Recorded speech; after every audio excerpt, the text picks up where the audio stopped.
It's one thing to start food blogging on YouTube, but it's another thing to get food content that can help get the subscribers coming and keep them glued to your channel for a long time. Hi beautiful people, my name is Euphemia. I'm a food blogger and a YouTuber based in Akwa Ibom State. If you've been looking for content ideas for your food blog, then you're in the right company. Stick around, let's get started. The first content idea I'd like to share with you is what I call memory lane. This kind of content entails that you take us on a little memory lane on some of the meals, the snacks, the things you enjoyed as a child. Whether it be things like mango, things like corn, the things you did as a child during corn season, even if it means showing us how to make things like fan ice cream, super yogo, kuli kuli, or okpa. Basically, the things you enjoyed as a child. Create recipes that will help us connect with your childhood. And in doing this, you will find out that you're able to create content for 2 to 3 months on just this title called Memory Lane. The second content idea I'd like to share with you is what I called my first time ever. This kind of content idea shows things like the first time you tried a meal. So let's assume you're from Cross River State. Show us a video or a little behind the scene of the first time you tried meals like amala, meals like tuwo shinkafa. Show us the first time you encountered other meals prepared and enjoyed by other culture away from what you're used to.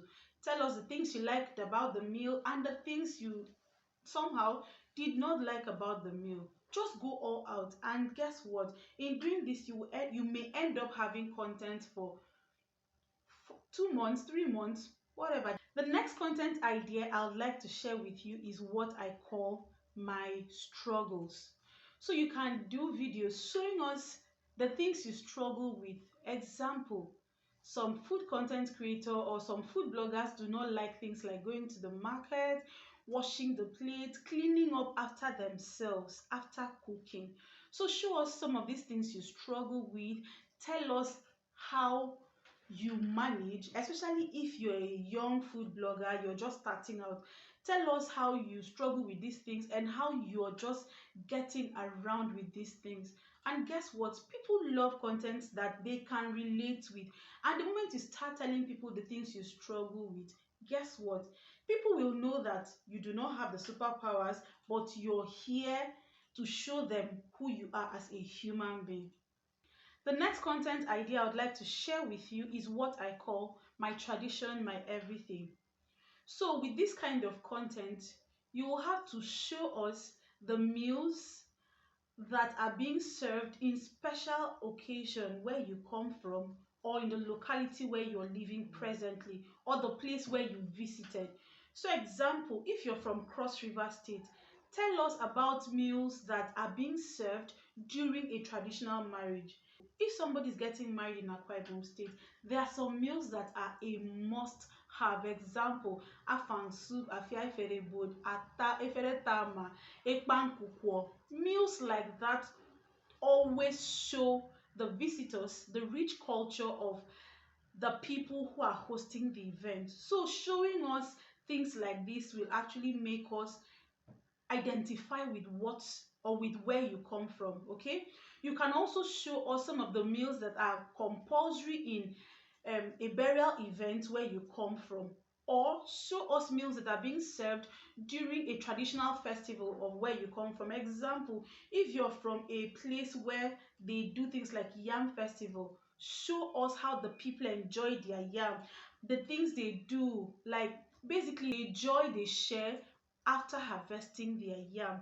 By doing this, you will be shocked that you can actually have content ideas for 6 months or even more. Trust me, everything starts and ends with how creative you are.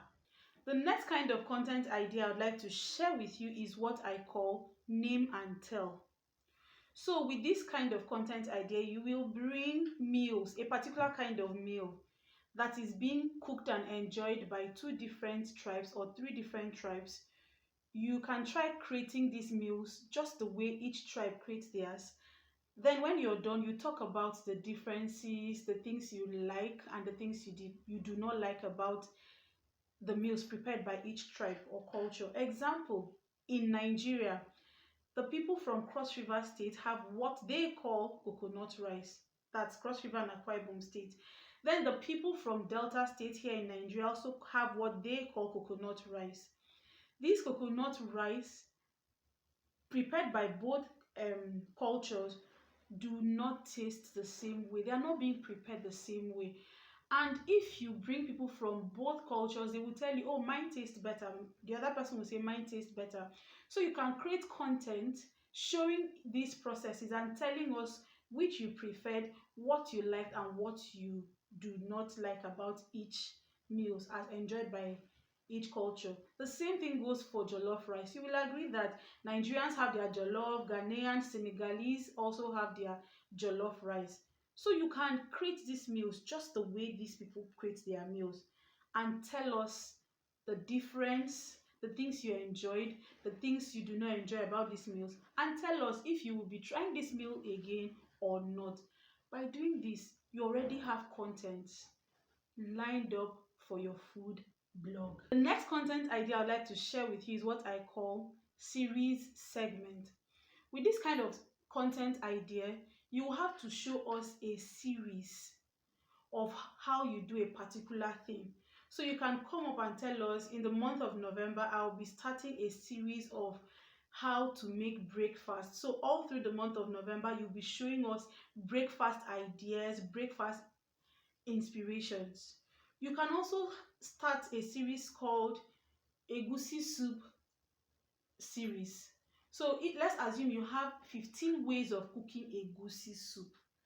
You can use this to create a series. Every day you come up and show us different ways of cooking egusi soup or different ways of cooking stew or okra soup. And with this, you will not run out of content at all. You can even do series called baby food series, where you share meals that can be used to wean off a baby. You can even share series called lunchbox series, where you show us the things that can be used in a child's lunchbox. And guess what? By doing this, mothers, guardians will come to your YouTube channel constantly for lunchbox ideas. And guess what? You will have new subscribers every day, and most of them will stay glued to your channel all day long. If you've watched this video to this point, that means you are actually enjoying this content. So please like, share, comment, and follow me for more of content like this, please. The last content idea I would like to share with you is what I call Know Your Spices. So you can create food content showing us different kinds of spices, what they are being used for. If you experience any form of allergy while using these spices, you can tell us how you struggle with the smell of these spices. For instance, the first time I encountered cinnamon, I struggled a lot with it because for some reason it came off very strong. So you can do a video telling us different kinds of spices, how you tolerate them, or if you have allergies, you tell us about them. You can even do a video telling us how to combine these spices for different things. You can do videos telling us how to use these different spices for zobo drink. Use these different spices for your grills and marinades. Use these different spices for your ofada sauce. Guess what? By doing this, you will have enough content to keep you going for a long time. If you really enjoyed this content, please do not forget to subscribe, like, share, comment for more. Till I come your way next time, bye for now.